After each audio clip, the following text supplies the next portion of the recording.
Let the magic rise. You're listening to Revolution Radio, freedomslips.com, 100% listener-supported radio, and now we return you to your host.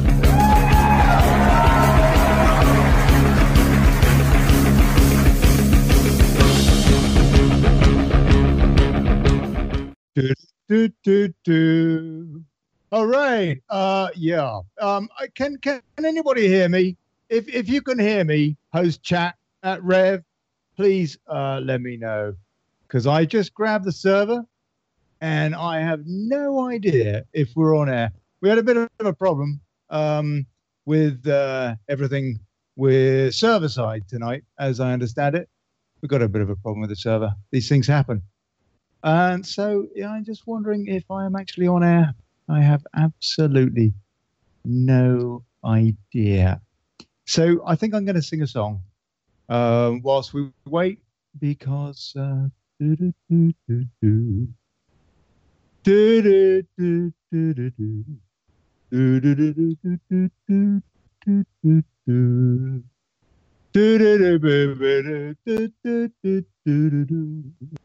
oh yeah, okay, all right, we're cooking on gas. Yo, this is London Calling. My family and I. Ooh.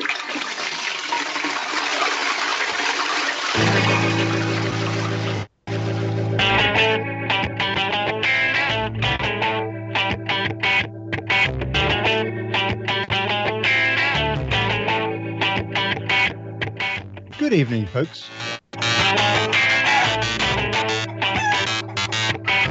And welcome to Jingly Jangly.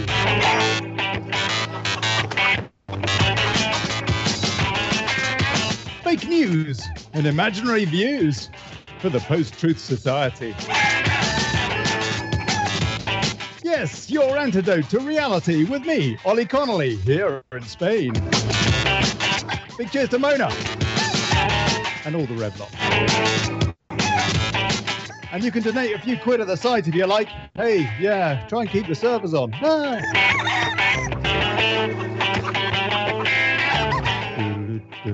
Right, okay, so yeah, tonight I've got Andi Reiss here tonight, old friend of the show, chatting up his latest doc about euphemisms. No, I think it's about euthanasia. Less funny, sorry. Yeah, and we will attempt some gallows humour amidst this tricky topic. Blimey. I bet you're depressed already. Oh, how are you today? Please call in. US number 310-421-4053. Yeah, that number's on the site. Studio B. Yeah, or you can Skype me. That's cheaper. Olly Connelly. Yeah. Oh, and I don't think my guest's here. I don't think my guest. I'll tell you what. We'll kill the intro music thing. Yeah. Okay. I don't think Andy's here. Andi, are you there? Yeah, of course he isn't. It would be far too simple after the server having gone down. If at least I had a guest, you know. I mean, that just would, you know, it wouldn't be testing, would it? So what I'm going to do is I'm going to try him again, I suppose. Oh, blimey. Hold on. Going on. Yeah. Okay. Cool. Yeah, there you go. All right. So we're trying him. And in the meantime, I was thinking, you know, I might just have a bit of an update on. Oh, Andy is there. Andy, you're there, yeah? Hey, Ollie, how you doing? I'm good, mate. I'm good. We had a bit of a problem with the top of the show. The server went down, but you weren't around anyway. You were driving back to your studio, yeah? I was. I do apologize. I'm not back. It's okay. We're chaotic. How are you, man? All right, matey. How are you?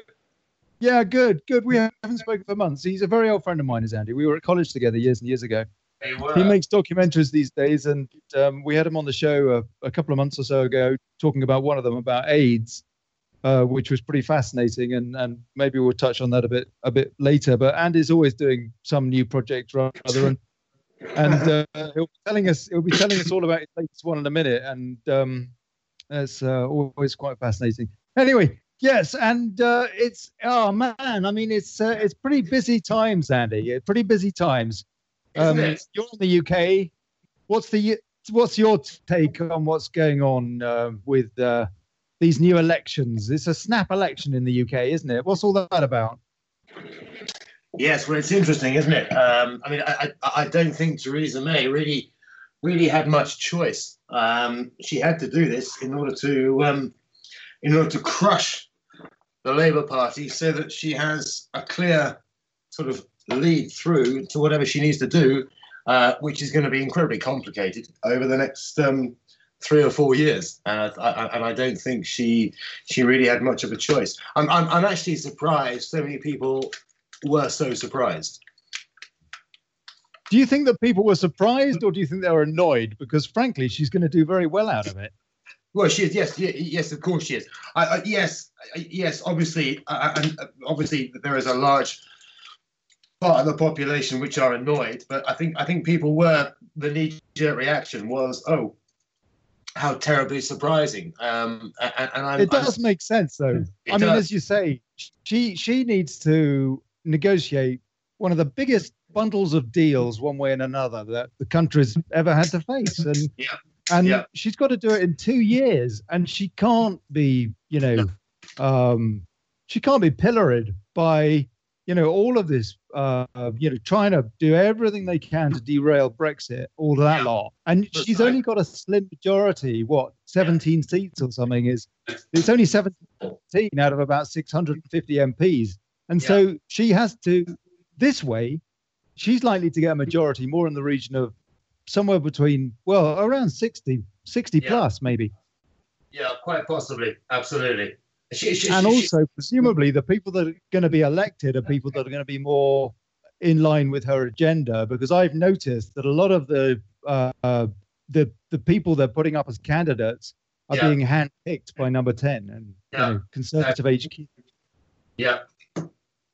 Yeah, no, absolutely. This is pure Tory strategy, and it makes everything. It makes sense if you take it from her perspective. And there's not going to be a second. Remainer, on the other hand, Andy, for those people that, I mean, this does look, unless there's some kind of a conspiracy hatching here, it does look as though this is more, Brexit's absolutely going to happen, and there's, no. But then again, apparently she's dropped from the new manifesto the pledge to take the UK out of the European Court of Human Rights. That might not happen for a while. I think that's but she will try. Well, I guess, I don't know, but if that was one thing that she'd pledged that she would do, but if it's not in the manifesto, I don't know. But then again, maybe it can't be, because they've got to negotiate with Brussels. So it's not up to us, and I really don't think and Brussels and the rest of the European Union has said for a long time that they're not going to make this easy, and they've also said that if we had changed our mind, then we'd be welcome back. And so so this will be a tough 3 or 4 years for her, and I think she had to do what she wanted to do. She's got to get some sort of control. Well, she does seem to have had pretty good control of the situation. I mean, the one spoke in the wheel, really, that there was when she had to go to the Commons to basically get their okay for her to trigger Article 50, the clause that sets off the official Brexit. So Britain's leaving. And that happened, a couple of weeks ago or so now. And that was a huge, that was a massive day. That's a historical day. Whatever you think of it, that is a huge, biggest single day for Britain historically, in decades probably.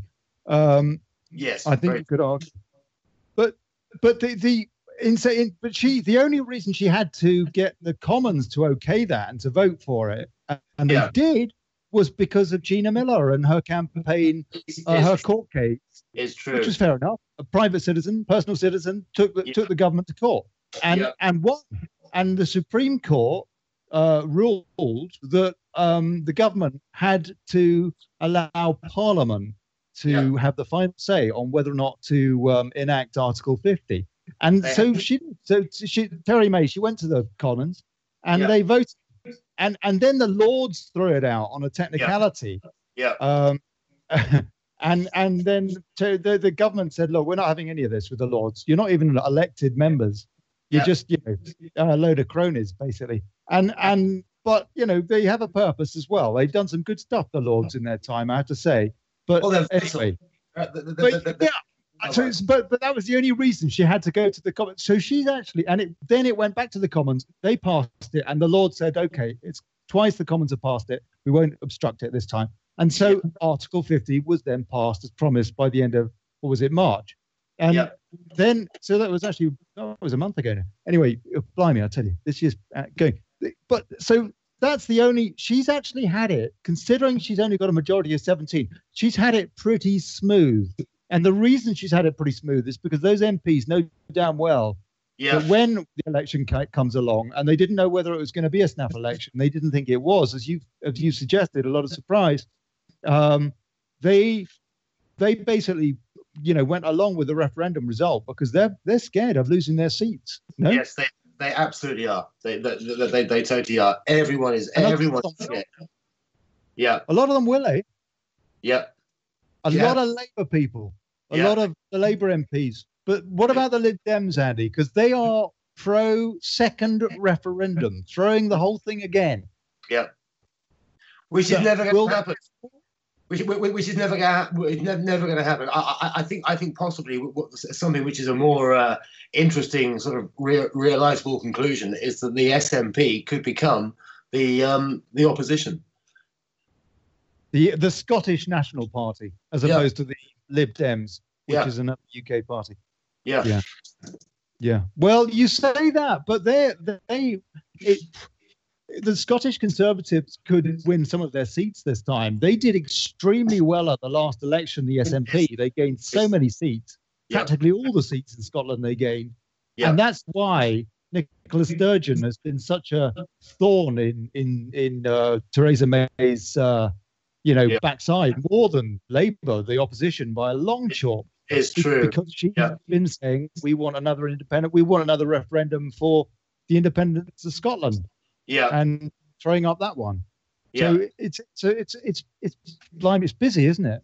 It's busy, it's vulnerable, and it's very, this year, historic, Ollie. Historic, don't you think? It is, man. It is. It's incredible. Whatever way it goes now, what's happened has been historic already. But I just it is extraordinary. The other big thing that's happened this last week was the first round of Sunday? The first round of the French presidential. And so what? Two of them were kicked out, and two of them got through into the second round, and that's Le Pen, and Macro Blair. Yeah. What a choice!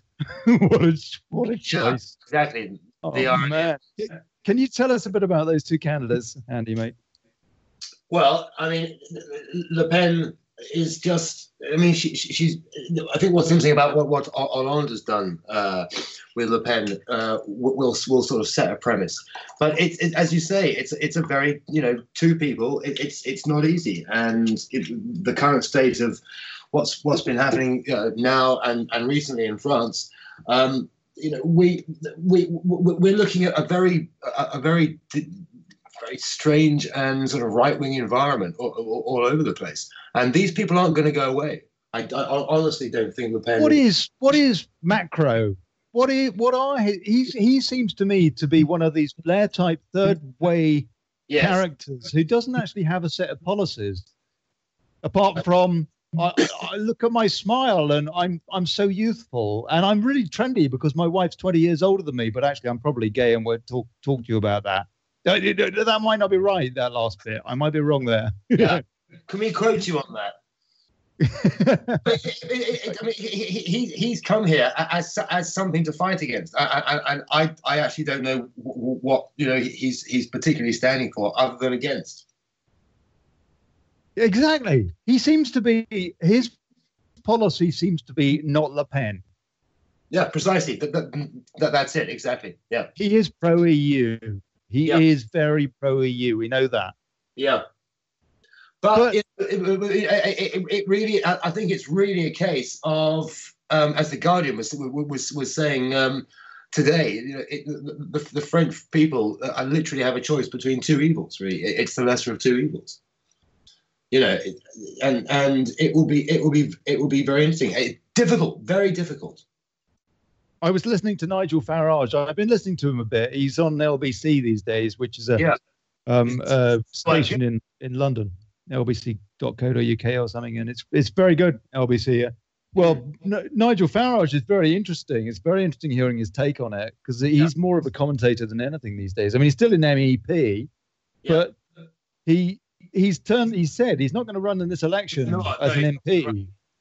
But he's. I mean, I think Theresa May's got plans for him with the Donalds. Don't you think? What, incriminating pictures? Well, she is eventually going to send him off to Washington, and he's going to be polishing Trump's golden elevator. Yeah, and polishing his shaft. Be the third. Well, quite possibly. Although I'm sure, having listened to Bill Clinton, Trump would never admit to that. But yeah. No. I think Nigel's. I think Theresa May is making plans for Nigel. Well, I'll tell you, I was listening to him the other night, and he was talking about Le Pen, and he made a very interesting point, because he's actually not as, if you like, gung ho towards Le Pen as people would at first, would consider to be the case if you sort of listen to the BBC or whatever. Actually, he's quite hesitant. And he was even more so about Geert Wilders in the Netherlands. But with Le Pen and Macron, he was saying, or Macron. He's got macro policy. He was saying he'd go for Le Pen for the simple reason that he feels that any pro-EU objective is a bad idea and is more destructive to the French people than are the policies of Le Pen, which are obviously more insular, way more insular, and so that's very interesting to hear him say that. Personally, my take on it is, if you vote for Macron, or any of these kind of characters, and it's the same with Theresa May. I mean, I don't think we've got a lot of choice for the Brits. If we want Brexit, then I think you've got to vote for her, really. But any of these characters, or Trump now, who seems to be flip-flopped totally in terms of his foreign affairs agenda. He now seems to be gung-ho and pro-war. These candidates, these folks, they're all pro-war. You know, Clinton was, obviously. She wanted to impose a no-fly zone over Syria, for crying out loud. Talk about pulling the bear's tail. These candidates are all. So if you vote for that, then you're voting for, I think, more death and destruction. Whereas if you vote for Le Pen, then I think actually she is more conservative in terms of, she is not pro military industrial complex at all. She's not pro the status quo. She's not pro the corporatocracy, the plutocracy. She basically is the kind of politician that you could argue that really you need, which is somebody who is only interested in her own culture group and will look after those people. And if all politicians were like that, maybe you could argue, I'm asking a question here, Andy, I'm getting to a question. If all politicians were like that, in a way, wouldn't we be better off? Because everybody then would be represented. Well, that's an interesting point. It's a very interesting point. But then doesn't it become very insular? Well, the thing is, you've got to respect, and you've got to respect other people. But it seems to me that largely in the West, we don't show much in the way of self-respect. Mm-hmm. I think that's a big problem that we have. I mean, I can understand people saying how they love their nation, but I can't understand people saying how they love the EU, which is a political construct, any more than I can understand why they would say that they love a political party, any political party, really. Yeah. Well, 54% of the people who've cast their vote for Macron allegedly have been voting tactically. So that says a lot about Le Pen. What do you mean? What do you mean? Well, 4% of the folks that voted for Macron in this, of the lot that voted for him, on Sunday, yeah, they voted tactically. This is what the Guardian was suggesting, and Why? Because they don't want Le Pen. Yes, bottom line, yes, they just don't want Le Pen. And I think Hollande's stance obviously had something to do with that as well. Well, he is vehemently anti-Le Pen. Yeah. His approval rating is only about 4%. Well, this is true. Unbelievably low. Yeah. And the lowest there's ever been of any president anywhere. It's true. Yeah, it's true. And he, but people agree with him on that. Basically, you're saying it's going to be. I'll tell you, where are we going? Where's France going? Let's assume that Macron wins by, let's say, 10 points or a 15-point margin. Yeah. The polls are saying about 20 at the moment, but I don't believe it's going to be that big. I think it's going to be closer than that. If it comes down to, say, 10 points between them, that's a seriously divided France. It is. And, Macron wants to destroy the ideals, and he's just creating a hardened version of something that's been there before. It's nothing new, as you said earlier. He seems to have nothing on his agenda other than to keep Le Pen out. Yeah. Plus and keep France in the euro. Yes. And the EU. Yes. Yeah. The fact, and he's had some bad press as well. Some very bad press. Yeah, but nothing too bad. He's pretty safe. He is a safe man. He's a place man. What's his relationship in Brussels? How's he? Everybody's backing him. All of Brussels, Juncker, and all the rest. All of them, absolutely, just like Holland. They're completely desperate for him. Yeah. Well, I don't know, Andy. I don't know. So are we entering into a pressure cooker situation? We've got terrorist attacks going on every week in Europe. Every week there's something else. There's a lot going on stateside.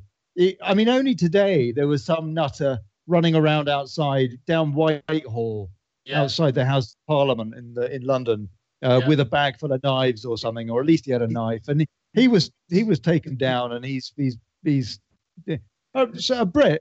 I don't know what his background is. I've got no idea. I don't know, but there are terrorist attacks going on every week, and Islamist extremist terrorist attacks going on every week, and it's just I wonder, what do we do? It's very tempting to say on that basis, Andy, would anybody really be wrong in voting for Marine Le Pen on the basis of what we're evidencing? That's a very good question. That is a very good question.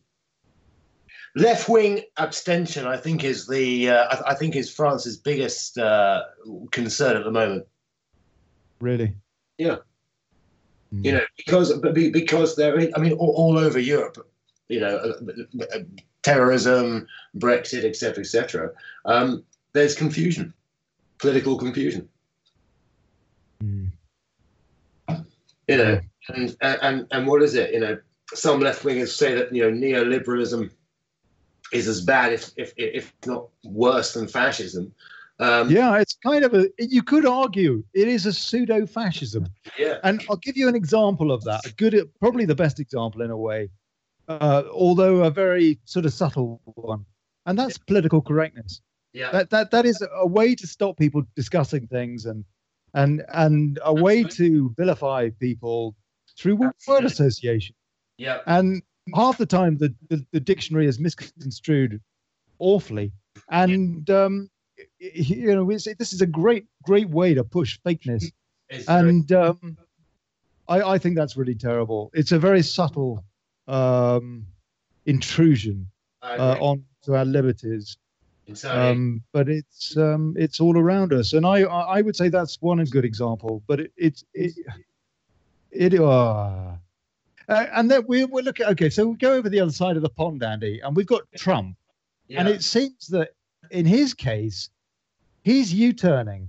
Yeah, we've got Europe, which is basically more and more, whether or not they're going to the right. I think more than anything, they're just desperate. Yeah. In the States, we've already seen that. They elected this guy, and now they might as well have elected Clinton in terms of the kind of policies that are emanating from the White House, at least in foreign policy. Yeah. Would agree with that. Completely. Well, look, if anybody wants to call in, if any stateside want to call in and try to explain to me how Trump is not failing his mandate.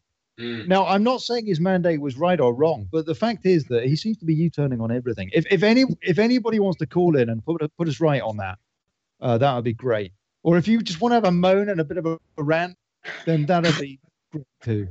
Absolutely. Yeah, blimey. So, yes. And Andi Reiss, documentary maker extraordinaire, with me tonight here on Jingly Jangly, Olly Connelly, Revolution Radio. And so, Andy, your new documentary, I did read that flyer you sent me, and thanks for that. Right. So it is, it's not much fun, is it? Well, strangely enough, it's a little dark, Ollie, but it really is going to try to sort of shed light on so many perspectives of quite a complex issue. Its working title is "I'll See Myself Out, Thank You," and it's a documentary which is discussing, debating, and investigating the issue. It's about Brexit. It's about. Yeah, precisely. Sorry. Well, you'd have to recoin the definition of Brexit, but yes, it's about assisted dying in the UK. The laws surrounding assisted dying, assisted suicide in the UK, and questioning why, questioning whether these laws are antiquated and old-fashioned, questioning whether we should be allowed to have the option of autonomy. But the premise of the film and my absolute requirement for this is to provide all sides, perspectives, and angles of a very complex issue. So that's what it's about in a nutshell. You could have done a documentary about, I don't know, Monty Python reruns or something, or Spike Milligan. You do a documentary about the most depressing subject that you could possibly think about. Well, what on earth came over you, man? It's not depressing. I suppose I've always been a sort of champion of the underdog. I like that, and I think that if you've acquired some skills along the way, which is just a personal opinion, I'd like to use the skills that I've acquired to raise issues that will challenge, which will be controversial, which will be to some extent disagreeable, and also putting yourself. You do tackle very tough subjects. What was it that was there any? What was the reason? What was the motivation behind this project? Well, was it just something that you'd seen a lot about, and it's not something you've been thinking about? I've seen a lot about it. I've been thinking about it. I've been thinking about autonomy. I mean, in my in my existence, I work for myself. I to all intent and purpose live on my own. I bring up a son on my own. I have to do everything on my own, and just listening to. Don't do it, Andy. Don't do it, mate. Don't do it. We love you, man. And well, thanks. I'm sure. I know your little kid is he's a bit of a tyke. I know that, but no. And then having followed these issues and these stories and the legal challenges. Over the past 4 or 5 years, notably in the UK, Debbie Purdy, Tony Nicholson. What is the change in the law now? I mean, you can't legally take your own life, can you? Yes, you can. You can. The law on suicide in the UK was changed a long time ago, in 1961. Suicide has not been a crime since then. That's. Yeah, no. Well, that's one less thing to worry about. But then, of course, suicide, and I haven't actually tried it, and don't intend to at all, especially for the making of this film. It's Get not the awards first. Well, I'll try to. Yeah, it's not as easy to succeed as you might think. And then you've got situations where you've got people who are terminally ill. And they are going through degenerative phases in their life, and they and for many, many reasons, they would like to have the option. Choice. Yeah, and it comes down, but it comes down to so many things. And on the one hand, you might flippantly, with your liberal hat on, say, yes, absolutely. We live in the 21st century. We celebrate gay marriage, autonomy. Yeah. Of course, we should be allowed to switch off, to switch ourselves off when we want to. And statistically, 85% of the country, are randomly. It's too many elections. No, sorry, go on. Too many polls. 85% would say yes, but. What? Do it today? No, they would if it came to it. You mean? No, 85% of the country would like the choice, would like the option. Oh, right. Which doesn't currently exist in UK law. Okay. But so now it's not so much that there's a law. At the moment, there's no law, but they're looking to change it. There is a yes. They are. What campaigners for assisted suicide are looking to change is a law to give people the option in the UK and therefore the resources and environment to do it, so that they don't have to travel. And for some of them, it's very physically hard. They don't have to travel to places like Switzerland or Amsterdam or Holland or the Northern Line. Or the Northern Line, yeah, to do it precisely, yes. But it's very complicated because when push comes to shove, how far do you take that? And people against the idea of assisted suicide will use a phrase called the slippery slope, and there is interest in that. So it really is not. It really isn't an easy thing to sort of discuss and debate. I have my own personal opinion about it, but that's not essentially what this film is going to be about. This film is going to try to give perceptions, reflections, legal commentary, information about the challenges, information about how the law would change if it was ever to change, looking at the religious aspects, both for and against the idea of it, because on all of those topics and in each of those areas of conversation, there are two sides. Yeah, it is a very tricky topic. I have thought about it. I've thought about it myself. I've considered what I would want and all that, and I think it's something that people should consider. And I think that death is something that we should be less concerned to talk about, because I mean, it's truth. It happens, and then if you got to, be practical. And the other thing is that it's about dignity and just being able to arrange your own affairs and not having to be,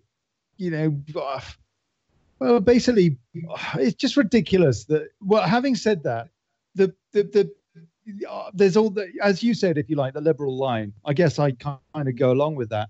Then again, this is a situation that can be abused, and that's the problem, no? That's precisely the problem.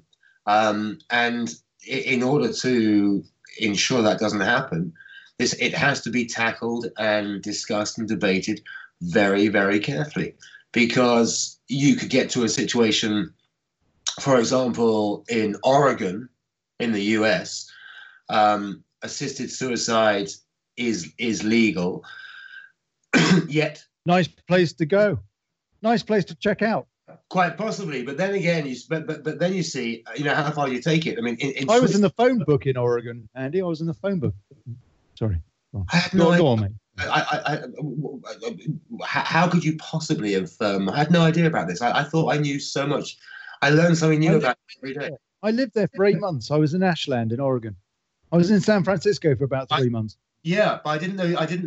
Does that allow you into the phone book? I thought you had to have a US passport to be in the phone book in the US. I was actually an illegal alien in the States for a while. Yeah. I was an illegal alien for a while, a couple of months or 3 months or something. You were so gone up in my estimation. I was all very dodgy, mate. Had to get out on a fake passport and run, dodge the country sort of thing.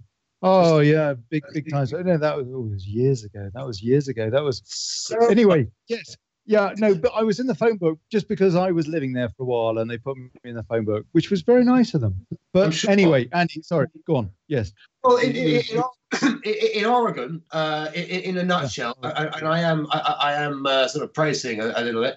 In a nutshell, you can, if you've been mentally assessed, etc., and you have a terminally ill, a 6-month prognosis, you can go to the doctor, your GP. The GP can prescribe you a fatal dose of liquid that you can go to pick up at the pharmacy, and you can leave in your fridge until such times as you choose to take it. Now, in my opinion, that's a rather but anybody could drink that.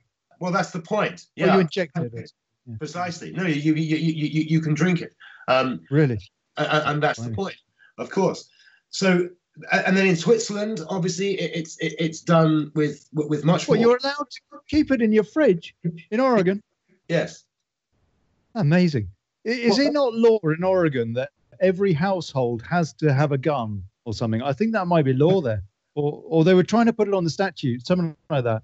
Anyway, I'm not saying that, I'm not anti-guns or anything like that. I'm not. I don't think it's a good idea to have a vial of poison in your fridge, though. I'm not sure about that. Well, I would agree with that. But you see, the people, the pro-assisted dying in Oregon would argue, and again, they bring out stats, is they would say that having that choice, having that little bottle in the fridge actually deters people from doing it. It's the fact that they have the choice to do it. Yeah, but it actually makes them think about it. I suppose people like this are already thinking about it, I suppose. But they're saying, but people in Oregon would say that people will go to the GP because they want the choice, because they're seriously thinking about it, and because they have been given the choice, they then choose not to take it. And it's just good choice. It's there. Good choice. Yeah. And then you've got, back in the UK. I mean, I'm following in June. I'm following a guy from Scotland called Colin, who is going to Dignitas in Switzerland. Colin, right? And he's the first person we're going to be following to Dignitas. That is going to be tough. That's going to be tough. It'll be interesting. Yeah, it will certainly be interesting. And that's going to be challenging in all sorts of ways, I would have thought.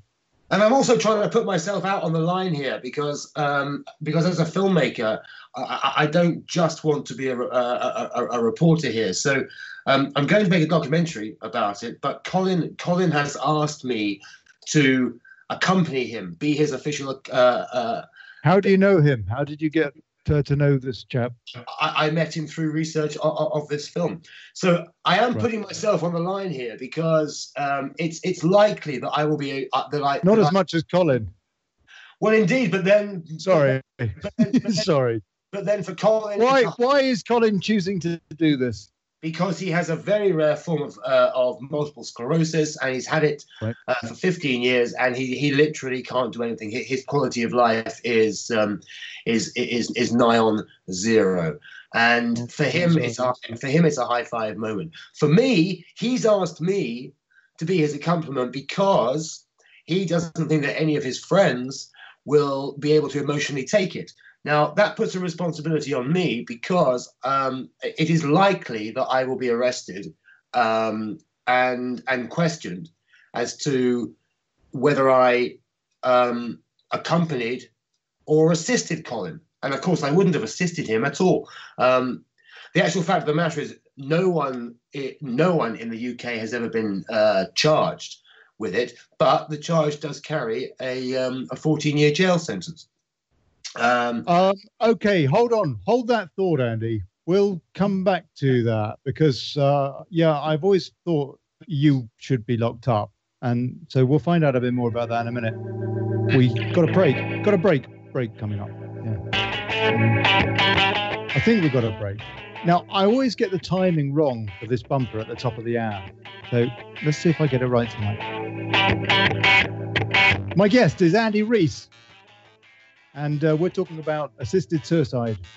And we're still here. Yeah.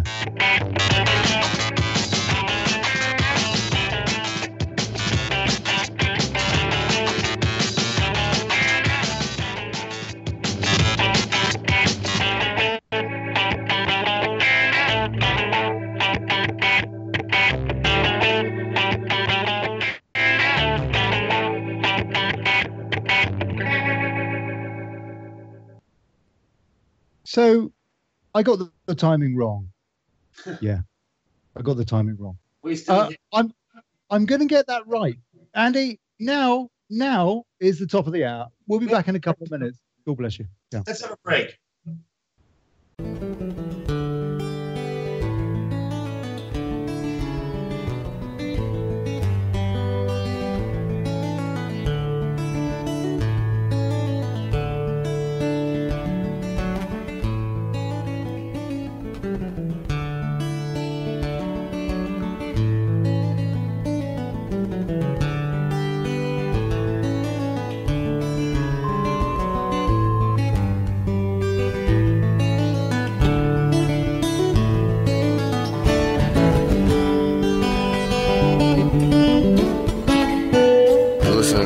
Radio at freedomslips.com, and we'll be right back after this message.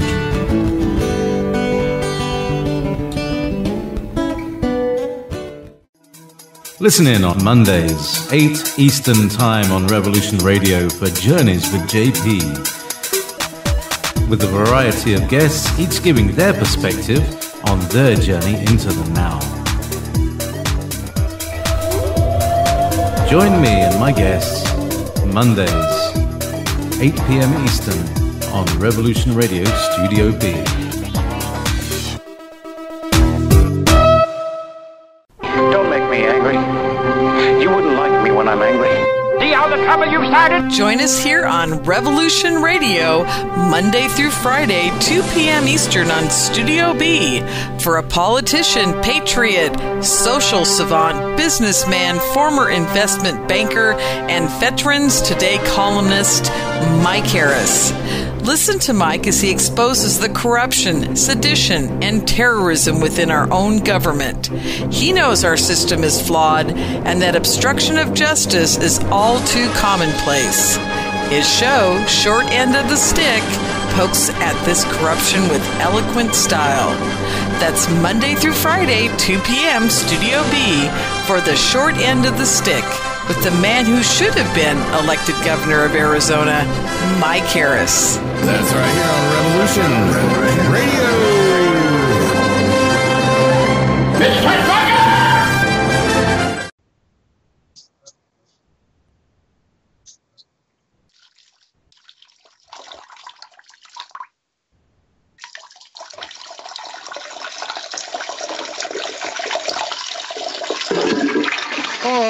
Oh, sorry. Excuse me. Sorry. Thank you. Oh, lovely. Thank you. Right. Okay. Yeah. Here we are. Jingly Jangly on Revolution Radio at freedomslips.com. Yeah, indeed. Go to the site. You're probably there, actually, if you're listening to the show. So that's a silly thing to say. Yeah. In fact, yeah, you're already at the site. If you want to donate, chuck a few quid our way. That'd be great, because we had a real calamity at the top of this show today, when we basically didn't have a server for a while. And it does cost a few quid to keep the lights on, and we don't get any money out of this. So if you're rich, or if you got a few quid spare, then go to the site, donate. That would be very kind. Thank you. And actually, you know what? If you are rich, you can donate to me personally too, Olly Connelly. You can just send me an email, PayPal, whatever. That'd be great. Yeah. Top. Excellent. My guest tonight is Andi Reiss, who is a lovely old bloke who lives in Oxford, which is that's a lovely place to live, Andy, isn't it? Oxford. There are worse places in the world to live, matey. Yes, and this afternoon, for example, beautiful afternoon. You wander into town, and there are people punting on the river, eating ice cream. The bells. What are they doing? What were they doing on the river? Punting. Oh. Punting on the river. Summer's around the corner. People eating ice cream. The birds and the bees. The bells of Magdalen College are ringing. The choir of St. John's are singing. Yes, it's all rather lovely. And the great thing about all those university birds. Amazing. Nice. Yeah, and also amazing architecture, amazing young women from all over the world, and of course it's a stone's throw from London. So there are worse places. You've been to my place. I have. Yeah, I have. I mean, I love Oxford, and I've got a mate also, Pete, who lives on the canal there in a canal boat, one of those long boats. He does. And we've been on his boat together, haven't we? Had something to eat. Yeah. Yeah, nice bloke. He lived on there with his missus and 4 kids. Yes. Actually, yeah, they don't now. I've actually got a friend, Ollie, who lives. He's a filmmaker who lives very close on the river to where Pete is. And yesterday morning, I'll link him up with you on social media. Yesterday morning, he took a drone flight over the river, and it is the most beautiful dawn. Over the Churchill in Oxford. So yes, there are worse places. Although I am maybe moving back to London at some point. We'll see. Really? Yeah. Well, but it's pretty. There must be quite a bohemian media set in Oxford as well as obviously in London. Well, the very strange thing about Oxford, and I have no answer for this for reasons unknown, there is many people working in all aspects of media and creative industries and arts. Yet, no one really gets together, works together. It's also fractured and and insular. Really? And there's only one organisation which was started by a friend of mine. She's Christina. She's from LA, and she's a singer-songwriter, and she's a real sort of let's get it going, let's get together. Her husband's over here doing a PhD. And she started this sort of networking event in Oxford. And the first time I went, I was absolutely bowled over. I mean, there must have been 100 people, creatives, producers, directors, musicians, artists, filmmakers, animators, blah, blah, blah. And just all having a chat. All having a chat, but no one had really known about each other. And these are all Oxford people. All people who now living in Oxford, live and work in Oxford. And I was very surprised. And I mean, for example, in Soho in London, everyone knows each other, and people pass jobs over and this and that. In Oxford, it's a very, very different matter. But there are some very, very good, talented, professional production companies, animators, musicians, artists and producers, general creatives living in Oxford. So but Oxford's very small as well. With a film like this, I'll see myself out. Thank you. What stage are you at? I mean, presumably you will be taking this to festivals. Yeah, I'm going to take. You'll be trying to drum up some cash and trying to get some airtime for it. That's how it works, yeah. Yeah, I need to drum up some cash because at this moment in time, this is a kind of piecemeal project for one very, very simple reason only. I know people who have broached this topic with commissioners, and they've had films commissioned and paid for, and yet they find themselves so compromised in the editing that it's by and large possibly not the film they wanted to make. And you know me, Olly, yeah. I've always been a bit bloody minded, and I want to make films that I want to make, and I don't really want anyone to be standing on my shoulders telling me what I can and can't do in an edit. So to keep the intellectual property. Yeah, no, you are totally an indie type character. Yeah. Absolutely. Yes. No, really. I mean that as a compliment as well. I think your stuff's great. Well, it is original, and it is good. It's quality stuff. The AIDS doc you did was very hard hitting, and it's made me think. Andy did this thing where he's questioning whether or not people are being lied to. Well, you're saying that they are, with regards not lied to, but that the tests. There are so many different tests for AIDS. There's no standard test, and as a result, for HIV. And as a result, you could, if you went into 7 different clinics, you could get tested positive in one of those. That's the kind of the odds. No, Andy, is that right? It's correct. Totally correct. Incredible. Because that's not something that you hear a debate about, and that's a pretty massive thing. I mean, you think about it, that you would expect that there would be a standard test for something like, say, whatever it is, AIDS or HIV, no different. The standard test with any virus. But they do have, So and this topic, I was going to ask you, because it's, I suppose an easy question would be, why are people so loath to talk about this sort of topic? But actually, the reality is that more and more people are thinking about this sort of thing, and you could argue, I guess it is the age of communication again. We are going through a time of a kind of a cultural renaissance in a way.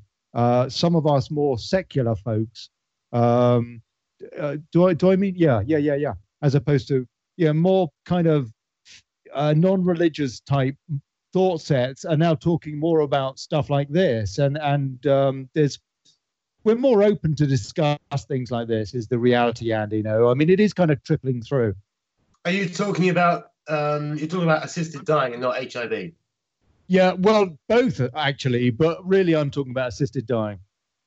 Okay, well, I mean, I think the easiest way to respond to that is to give you an emotive example. And this film is emotive because we do follow, and we will follow people throughout their journeys to Switzerland. But I suppose a very simple response to what you're saying is dementia, because of medical science, quote unquote, and medical science can get it wrong, as with the HIV thing, which we've skimmed over, but we are living longer, and dementia is fast becoming the leading cause of death in the UK, and it will be that in Europe. Now, what is now cancer, I suppose? Well, yes, but dementia, Alzheimer's, etc., is overtaking that. And amazing. The real fundamental problem with the whole idea of assisted suicide is, are you in your right mind? And so therefore you have to be, so therefore you have to be mentally assessed, and you have to have the mental capability. So an example is I met a guy, Alex, who lives up north. Now, Alex is another one of the people we're going to be following. He has He was diagnosed with early stages of Alzheimer's, and the prognosis for Alzheimer's is about 7 years. How old is he? He's in his early 60s, and he's about 2 years into a 7-year, arguably 7-year Alzheimer's prognosis. So when, cutting to the chase, at what point will Alex begin to lose his marbles and not be able to make the decision? Precisely, and that's his biggest fear. And what about people that say people change their minds? Well, they do, of course they do, and that's another reason why it becomes hugely complicated. Of course people can change their minds, of course they do, and what would you, Andy? Okay, tell me, you personally, what would you do, and what would you want as you see it today for you? For me personally, I would not like to suffer. I'm a bit of a control freak, as you probably know, in many areas of my life. So I would like to have that autonomy. And thirdly, I do not want to have to sell my house, for example, and leave my son without a little bit of money and security. I wouldn't want to sell my house to have to pay for a nursing for a load of pain. For a load of pain, and if you're in a nursing home, Ollie, in the UK for more than 12 weeks, and you have capital, and that includes assets, not just cash, of more than £23,000, you have to pay your entire, in perpetuity, for however long you're in that earth, you have to pay entirely yourself, and therefore people have to sell their homes. And I met a guy today, Richard, who is early stages of dementia, not suicidal, doesn't want to die, lives in Kent with his two children. He wants to have an advanced decision and have the option of an assisted death, because the alternative, as he sees it, is he'll have to go into a nursing home, he'll have to sell his house, he'll have to kick his kids out of the home that he's worked for, and it's a basic human right that we should look after ourselves, our families, and we should have the ability to choose our own death. Yeah, I know, that's right. This throws up so many areas of concern, really. I mean, the whole longevity that we have is a big issue. The fact that we can't afford to care for these people properly, and that's why they end up selling their homes and what have you, and then don't leave anything for their kids or whatever either. But whether or not they should, but all of that, these are all other issues too. Just the stress on it. Go on. Just to interject, I must stress. You're asking me specific questions, and I'm answering you. Yeah. But I must stress, this issue is hugely complicated. It is not something that you can. And what I want to do is I want to try and make a film. Complicated, Andy. Surely. Sorry. Go on. Finish. Sorry. Finish. I can explain some of the complications to you, but just what I want to make is this: assisted death is a little bit like abortion, in the sense that most of us will have an opinion. It doesn't matter what that opinion is. Most of us will have an opinion. What I want to do with this film is I want to have people who have that opinion to watch this film, and their opinion, whichever it may be, in some way be changed, because it's only at that point that people will understand the huge complication and complexity. That's right. That's how I feel. That's how I feel about this. I personally, I know what I want for me, but as a law for everybody, that's a lot more difficult, because this can be abused, can't it? I mean, this can really be abused. Before you know it, you could be euthanizing an entire generation of useless eaters, as Henry Kissinger labeled And that precisely, and that is exactly why it needs to be taken, and that's why this slippery slope phrase is used by. You need to trust it, don't you? Yeah. Well, and you also need to trust your family, and you also need to trust the care home administrators. Exactly. It's just not. But that's really. I think what's interesting about a topic like this is, I think people do have opinions. You know, if you're down the pub or you're in a bar or you're at a dinner party, I think most people would be bold enough to say that they sit, you know, ignorant or not, they sit on some side of the fence. I want this film to change everybody's opinion to an extent, just so as to understand how complex it is. Yeah. Because if the law is changed in this country, do you think it will be? I think it's a matter of time. I think if you look at the ideas of, 20 years ago, is the experiment Dignitas? It's called, isn't it? The clinic in Switzerland. Is that a successful experiment? To the Swiss feel? Does the Swiss government feel? There are 4 or 5 clinics in Switzerland, as there are in Holland and Amsterdam and in a number of states in the US. I was promoting Dignitas. Yeah, I don't mean to particularly promote them. So if you want to do this, then maybe consider the others. Sorry. Well, yes. Just saying that in fairness to all of these clinics offering this service. There is another one called Life Circle and another one called Exhom in Basel. Called what? Exhom. Exterminate. Sorry. It could be just Swiss humour, yeah. But here's the thing: these private clinics will. They don't have any humour. The Swiss don't have any humour, Andy. You know that. Well, you know what? I think by doing this, they actually do.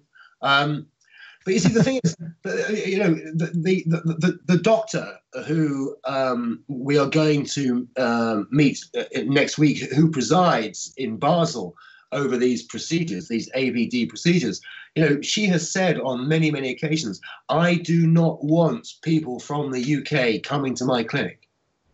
I don't want them to come to my clinic. Really? Yes, because it's expensive. It's you be careful when you meet her. Don't make sure she doesn't put anything in your drink.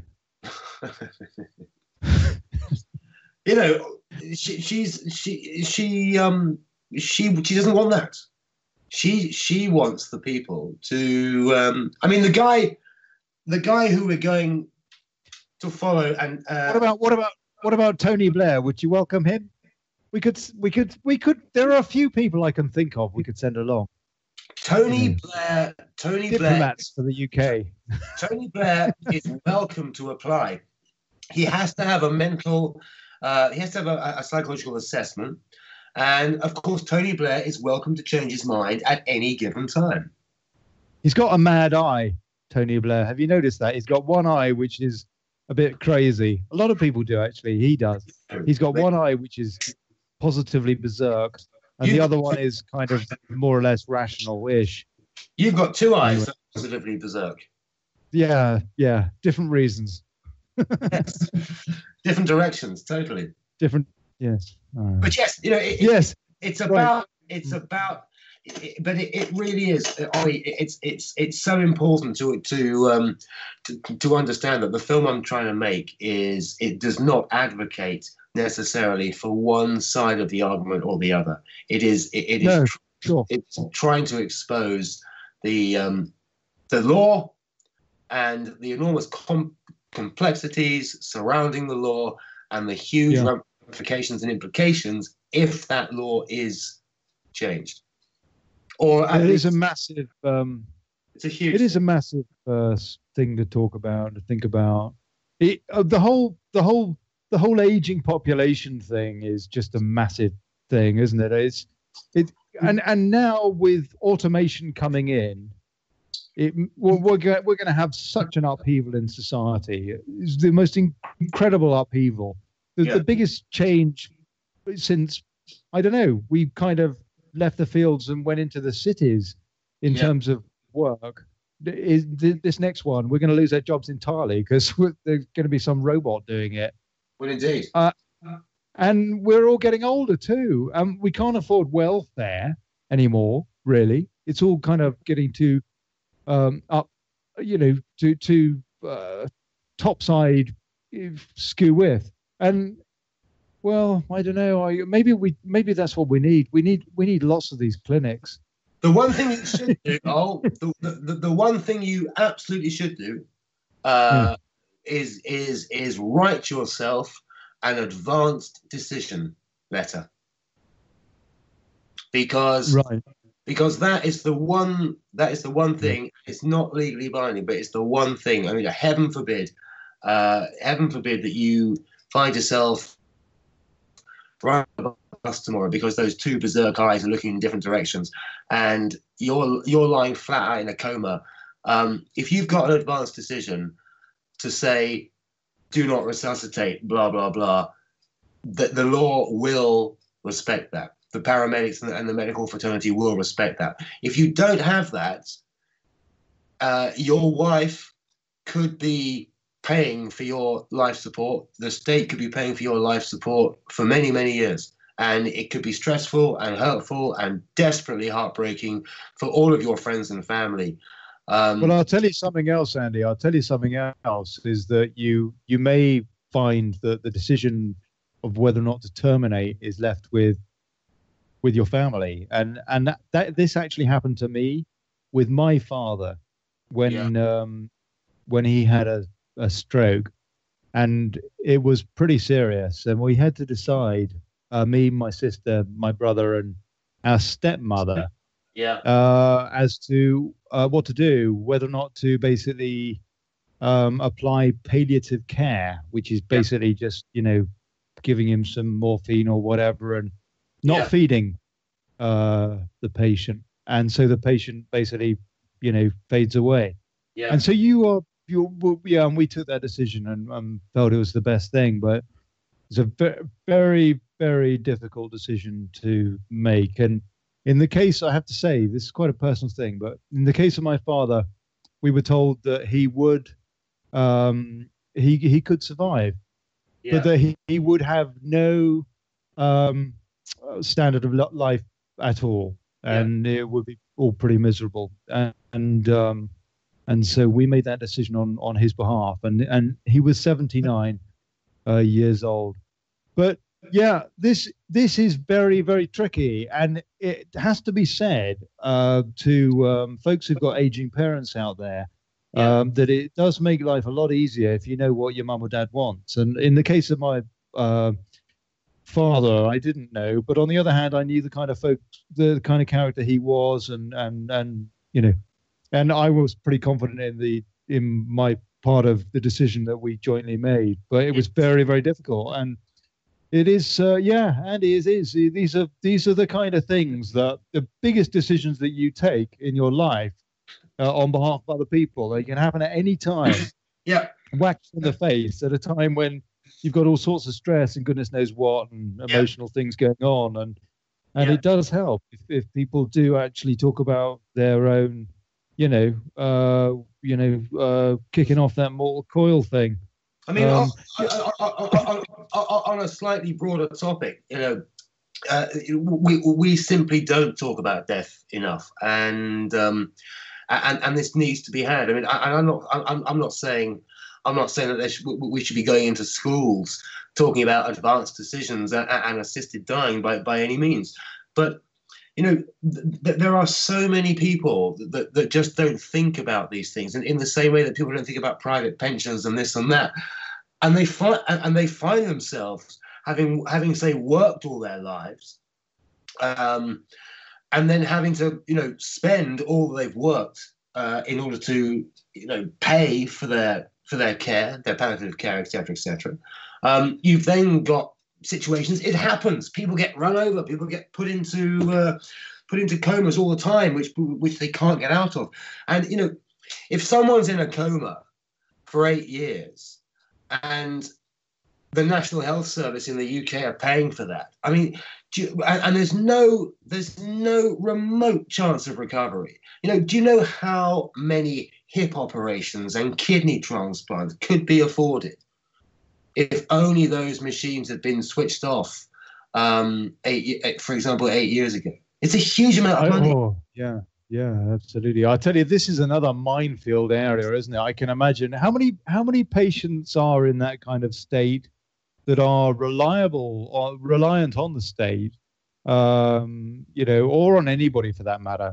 That maybe you get the odd one that wakes up, don't you? Every now and then it's in the news. Somebody woke up after 6 years or something ridiculous. I guess that is the reason that these are the cases that people think about when they hear what you just said. And yet, on the other hand, it's just ridiculous. I mean, what kind of a life is that? And what do we do? What do we have a cutoff? I'll tell you. I don't know. It actually reminds me a little bit when we voted in the referendum for Brexit or Remain. Some friends of mine, they voted, and they were really pro-Remain, and they were really frustrated that a lot of elderly people voted, and that their votes shifted the. I'm changing the subject here a bit, Andy. Actually, I'm veering off a wee bit. But basically, it's kind of we have to be careful not to be ageist. Is my point. It's like these guys were saying these people, they shouldn't be allowed to. They didn't quite say this, but they were kind of getting at this. So frustrated they were. They shouldn't be allowed to vote because they're not going to be here for long anyway. I mean, these are people that picked up the bits when London was burning to bits and during the war and stuff like that. Listen, their say is important as well. Sorry, I just went off on a tangent. I apologize. Carry on, Andy. Yeah. As outrageous as that particular comment was, there is some logic. I don't think it was outrageous. I didn't think it was outrageous. I don't disagree with that. I mean, we should debate that because personally, if that was me, 6 years of a coma, there's a chance that you're going to come out of it. Would you like the machine turned off or not? I think I would say I would like the machine turned off. With the odds of me waking up being so low, even though there are some odds. Yeah, and so I don't think it's an outrageous comment, Andy. You're just talking from how I feel about my own body. If you'd written an advanced decision, and that advanced decision had said, "I do not want to be resuscitated," etc., then they would turn the machines off. If you hadn't written that advanced decision, then you could be kept on that life support for a long time. And you could waste the state a lot of money, and you could, I'd have to come over and see you in Spain every month. And what kind of conversation am I going to get from you? Nothing. Your wife's going to be stressed out, and you wouldn't want it. You wouldn't want any of us to suffer in this way. No, that's right. So if you write an advanced decision, very important this. And again, another topic of conversation. When you make a will, should there be a paragraph? Do you want to write an advanced decision? And if so, write it here now. Just so people. Yeah, that's right. Just so people are aware that they can do this. Yeah. You can give people a power. What's it called? It's like a power of attorney, but it's a medical power of attorney. Yeah, you can do that in the UK. Yeah, but you still don't have that autonomy, do you? You're still you're giving that responsibility, and perhaps that responsibility is not appreciated. You just poured yourself a whiskey, didn't you? I've actually poured myself a glass of wine. Yeah. Glass of wine. Yeah. It's a glass. Okay. It's a glass. See, I can tell. It's a glass of Shiraz.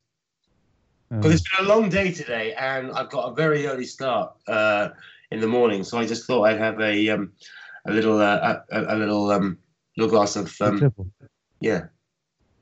Cheers. I hope you're not going to get drunk on my show. Well, given the fact that I've only had one glass and there's about 40 minutes left, it's unlikely.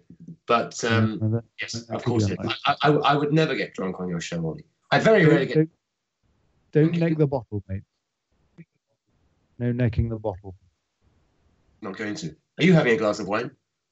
I've got a beer. I've got a Domus on the go, which is a beer from Toledo, which is perhaps the most monumental city in Spain. It really is quite a remarkable bit of building culture stuff going on there. Very nice. And they do a good beer. And I picked that up in the supermarket yesterday, and I'm just drinking that. So, yeah. Yes, so this is lovely. Yes, so I think you're right. That makes a lot of sense. Write out a thing. When you do your will, write out a medical intention thing as well. What do you call it, Andy? It's called, it used to be called a living will, which is very different from a testament. But it is now called an advanced decision. And if you carry that around and you happen to be unfortunate enough so you carry that with your donor card, basically. You carry that with your donor card. Although here's the irony of it: you don't need a donor card anymore because it's now mandatory to be a donor. You choose to opt out. Hold on. Whoa. Okay, I just had a thought. Right, this is another problem with this entire assisted suicide business. Yeah, and that is that in the East, at least, well, goodness knows where, all over, I'll bet, we're hearing about organ harvesting. Now, that is a massive problem, Andy. That's a massive problem. God knows how big it is in places like China. Yeah, it's true. These are that is a worry, isn't it? I mean, you know, I'll pop them off, and we can sell one of their kidneys or something. You know, we got an order in from Malaysia or something. I don't know. I mean, France, the United States, it could be anywhere. I mean, it's the truth.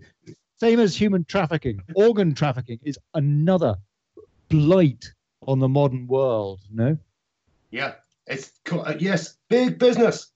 But then it's the pharmaceutical companies as well. You know, I'm also making a film about HPV, the human papillomas virus, at the moment. Do people sell their cadavers yet? You could, couldn't you? You could. I bet you could. I bet you could auction your body on eBay and then pop into a clinic and have them pick up the pieces. You know, get them come round with some BJam bags or something and wrap it all up, pop it off in the post. Yeah. You know, you a couple of eyes going off to, you know, Africa or something, and then you can have your liver go off. You could really be, you know, you could be set to do quite a lot of traveling. Actually, you could be quite well travelled. Yes, big business. You could. How much do you reckon I'd get if I put myself on eBay, all my bits? I mean, that is a way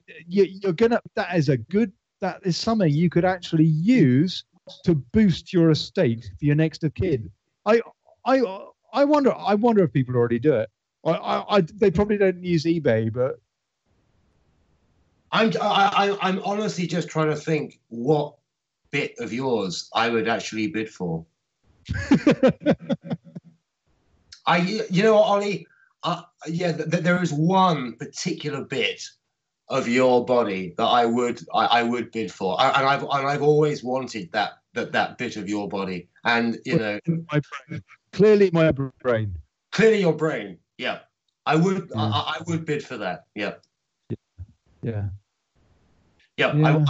I would certainly. I mean, it would have to be a very low reserve to get me started, to get me interested in the first place. But yes, I would like your brain. Could start up an eBay store, body parts, you know, kind of store. I would like, but you know, in December that they're planning on doing the very first ever head transplant. I wouldn't mind your face as well.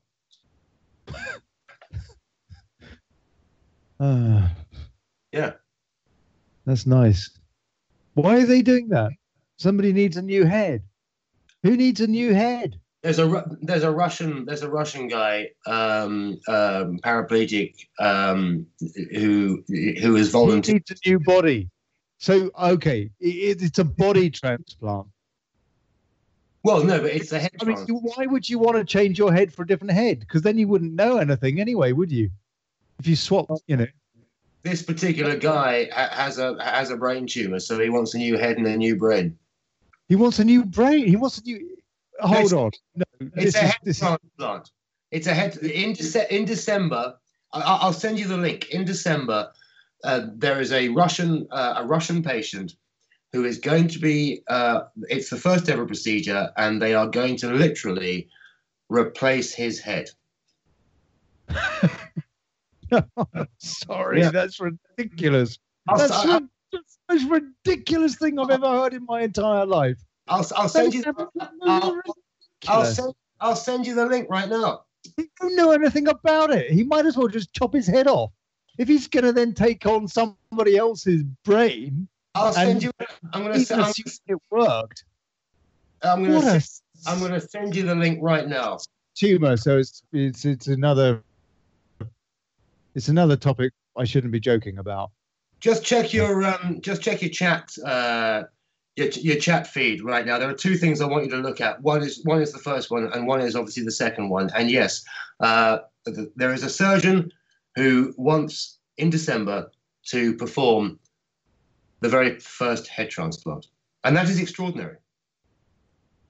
Unbelievable. I'll tell you what. There's some silly people around. Yeah, I don't know. So, Andy, okay. Yes. I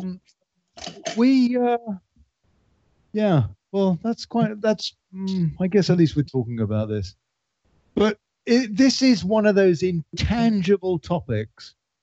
You're never going to have an answer that one way or the other. One way, we just live on for a merry existence, but maybe not so merry. On the other hand, it's a system that can be abused so badly that yes, it can be abused so badly. Yeah, absolutely. And the thing is, Olly, it's not also the fact that it can be abused so badly. When you're dealing with the term autonomy, you've got that suggests a basic individual fundamental human right. Self-determination. Is that self-determination? Well, that means you press the button. Yes, obviously. But the key phrase there is single individual desire and the right for that individual to do what they want to do. But right. You're married. Not just the ability to press the button, but it's also the inclination to want to the inclination to do it. Absolutely, but the point is this. On the one hand, you might argue in a very liberal way, oh yeah, we should all have autonomy to do this and that and everything else.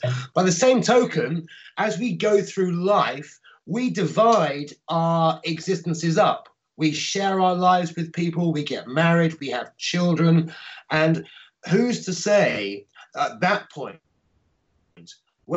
we should still have that autonomy? Because there may be many spouses who don't want their partners, their spouses, to do assisted dying. There may be many children who don't want their parents to choose assisted dying.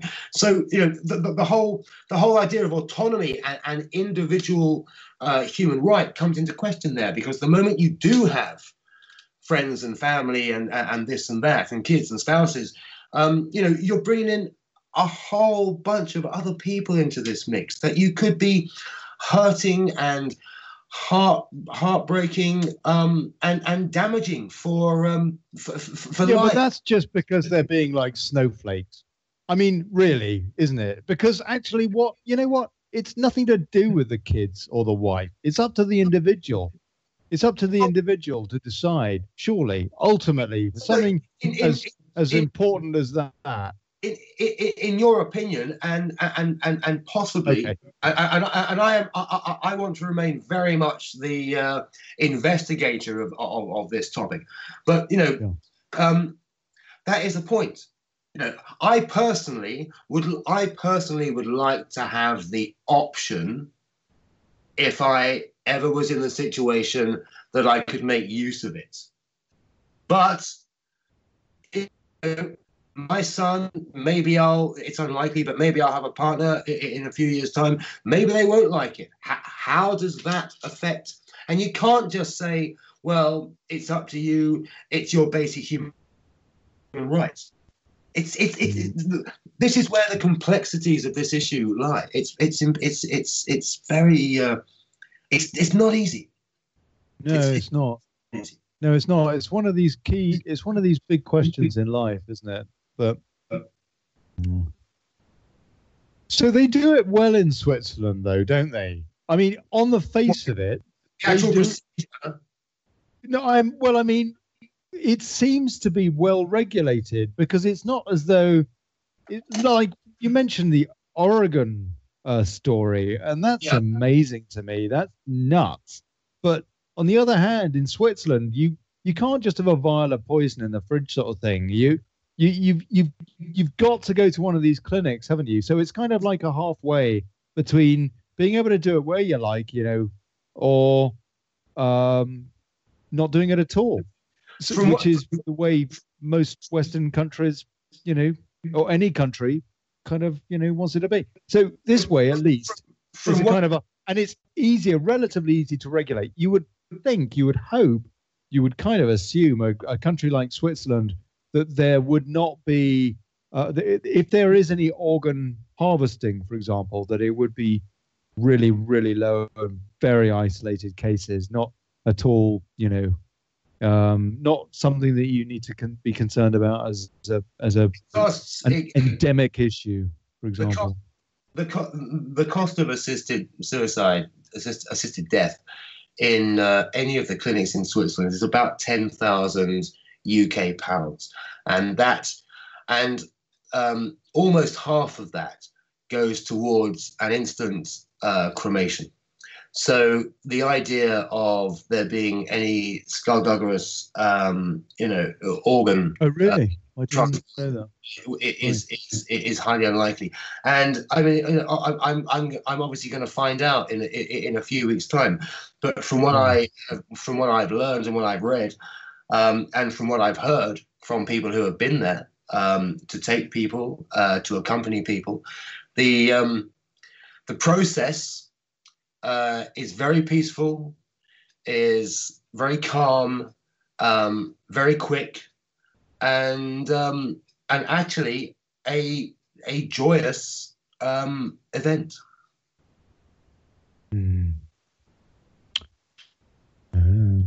Well, there you go. There you go. Do they play a bit of Liberace in the background or something when they, Listen, if you want Liberace, you can have Liberace. If you want the 9 Inch Nails, you can have the 9 Inch Nails. If you want, the Oasis, you can have whatever you want. A lovely story I heard last week was a guy took his partner over there about 10 years. Weekend break. Went wrong. Sorry. Yeah, indeed. I mean, go on. Sorry, Andy. I'm sorry. I was being the nature of this broadcast is to be flippant, and I understand that, and it's great. I was just trying to think of an equally glib knee-jerk reaction. I'm not going to do that because I'm taking this very seriously. He went over there, and they were playing Diana Ross, and he was dancing a little bit, and then just lay down and had a shot. The actual liquid looks like a shot of vodka. You can have it in two ways. You can either have it as a liquid, and you'll fall into a coma within a minute, and you'll die within 3 minutes with a liquid. Or you can have it, or you can administer it yourself intravenously, probably about 30 minutes. Blimey. But I had an aunt who used to make a cup of tea, would do something like that. Yeah, well, I mean, you remember my mother's cooking. I mean, how many times did we think that she'd spiked something in that? Well, didn't that happen once? There was a story, wasn't there? Something. Well, I think, well, yeah, there is. Yeah, not on air. No, Ollie, no. Let's. Oh no, your mother was a one. Well, listen, I loved your parents. Actually, right? Because you knew my mother. Well. In answer to one of your very first questions, how did I specifically get interested in this? Well, as you know, my mother lived in the States for a long time, and she was on a clinical trial. But in the last year of her life, because she was so ill, she and my dad had to move back to the UK. And I did see a lot more of them at that point than I had done in probably a decade and a half. And my mother's demise was painful, enduring, pathetic, and undignified. And I suppose it was having witnessed. I'm sorry to hear that, Andy. I'm sorry to hear that. Well, it was because of that process that I began to think about this whole this whole situation. Because I mean, you know, frankly, it was undignified for my father too. You know, really. Yeah. And it is for most people actually. It is pretty undignified business. You know, just letting people basically lie in a bed until they die, sort of thing, and just not feeding them and all that stuff. But at the end, that's where it gets to. Maybe you give them a bit of morphine or something to, you know. It's just. I did forget to tell you this actually, because this is a kind of sort of link back to your Monty Python comment. I was there on my mother's last evening, and I do recall that the very last thing she said to me is, she said to me, "Tell Ollie he's a very naughty boy." No, you're. I've never told you that, but you've reminded me of that. Yeah, you're joking. Your mother didn't say that. She did. She absolutely said that. That was the very last thing she said to me. Well, one of the very last things she said, "Do tell Ollie he's a very naughty boy." Oh, that's lovely. Oh, that's lovely. I mean, she was obviously so doped up with morphine that she didn't know what she was talking about. But you know. Yeah, no, that's right. Otherwise, she'd have had a right go. Indeed, absolutely. She knew me quite well. She knew me quite well, and my mother knows you quite well. How is she, by the way? Our mothers. Oh, let's face it. I mean, what a pain in the arse. I tell you, I love my mum. I do, and I know you loved yours, but I mean, both of them, a couple of pains in the arse. Unbelievable. These are the people. These are the women that brought us up, folks. Yeah, but we love them. Can't live without them. Oh, yeah. And you know, by the way, Ollie, just as an aside, I know that you have a huge audience listening tonight around the world, and especially in America. But if I could just say hi to Zuzak, who's listening, and she's really trying very hard to keep up with this English conversation. Zuzak. Who is Zuzak? Yeah, she's in Budapest. Zuzak is a friend of mine. Yeah, and Zuzak. No need to sneeze. You sneezed again. Zuzak is a friend of mine who's living in Budapest, and she tells me that she's desperately trying to catch up and listening and following our conversation this evening. Is she? Is she managing? Do you know? No, she should call in. She should call in. She might connect. She might have just gone to bed. She might be so bored she's gone to bed by now. I don't know. Yeah, probably. I was thinking of doing the same. Yes, exactly. It must be quite late where you are. It's 10 to 12. It's actually 10 to 12 midnight. Yeah, and you're an hour behind. It's 11. No, we are. We're 10 to 11. But no, but going back to the conversation, Ollie, it's this topic of conversation. I say hi. Say hi to Suzanne. Go on, because I know you wanted to. You said I know you wanted to. Well, here's a big hi to Zuzak, who's trying to follow the conversation in Budapest. So she's it's Hungary. Yeah. How do you know her? I've known her for a while, and I actually saw her in Vienna last week. We caught up last week whilst I was shooting in Vienna. You get about. Zuzak that Hungarian for Susan? I think it is. Yes. It is, isn't it? Yeah. I know that we do have a listener. We've now got 2 listeners called Susan. Yeah. Because we've got one in California. She's called Susan. We know. She's a dog groomer. Are you saying both of our listeners are called Zuzak? Yeah, probably. Yeah, that's right. I think we've got a John. We've got a. Oh yeah, no, we have. We've got a. I think we've got John Bush or somebody Bush. Yeah, because he rang. No, because I said okay. Don't run. We don't run anymore. No, good. Okay. Good. So, well, that is. But listen, that's fascinating, Andy. So, what were you shooting for this last week in Vienna, or was that for something else? No, that was for something else. The film I was shooting in Vienna is about the human papillomavirus vaccine, which is a vaccine against the human papillomavirus, which is meant to stave off cervical cancer and is given to young girls all around the world. And yet, that particular vaccine is called Gardasil and is produced by the pharmaceutical company Merck, was fast-tracked through the FDA in America, and it has the most horrendous side effects. And we were in Vienna. That's given to babies, that vaccine. No, that's given to young girls at the age of between 11 and 13. Okay, pubescent girls. Yes, and we've interviewed 3 girls in the UK who had the jab within the last 5 years, and they can all do nothing other than breathe and talk. Really? They can't eat, they can't stand up. How did you hear about that story, Andy? How did you get involved in that project? Again, research. I was working with Joan, who I worked with the HIV projects for a long time. She's a medical journalist.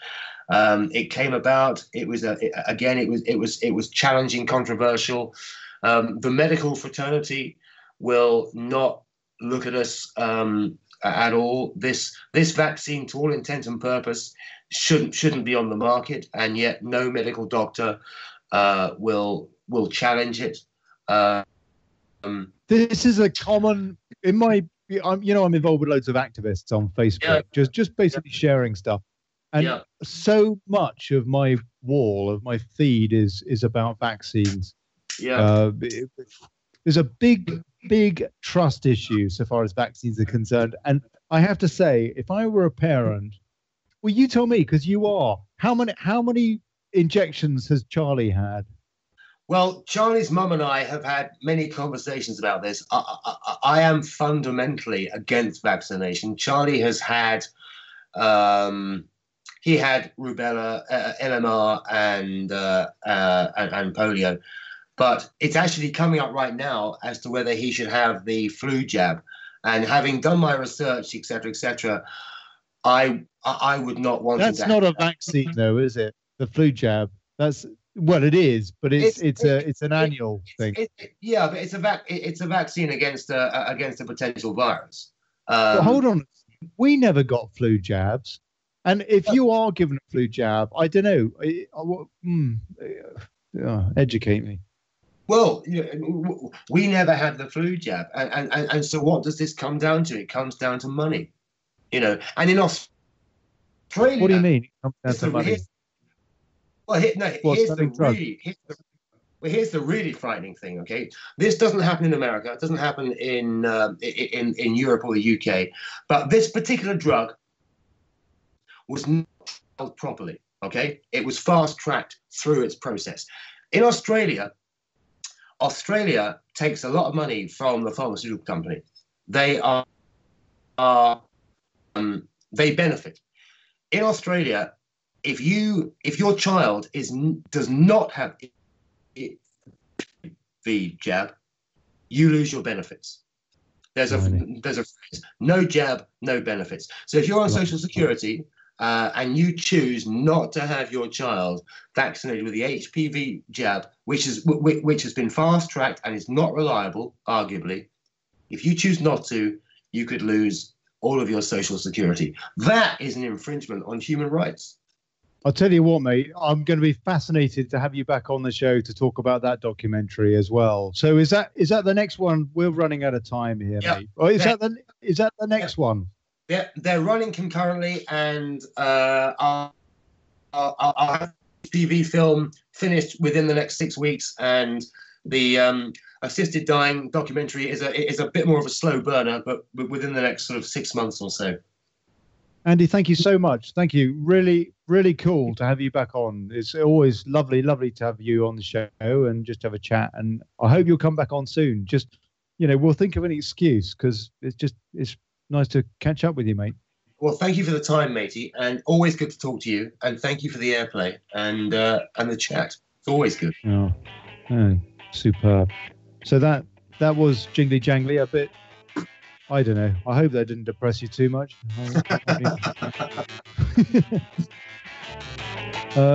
Revolution Radio. Andi Reiss, God bless you, mate, my old friend. Olly Connelly here, and you're tuned into Revolution Radio. And we have Mike Harris coming up with the thin end of the stick, or the other end of the stick. I've got the wrong end of the stick here. Anyways, Mike Harris. Yeah, God bless. Yeah, ciao.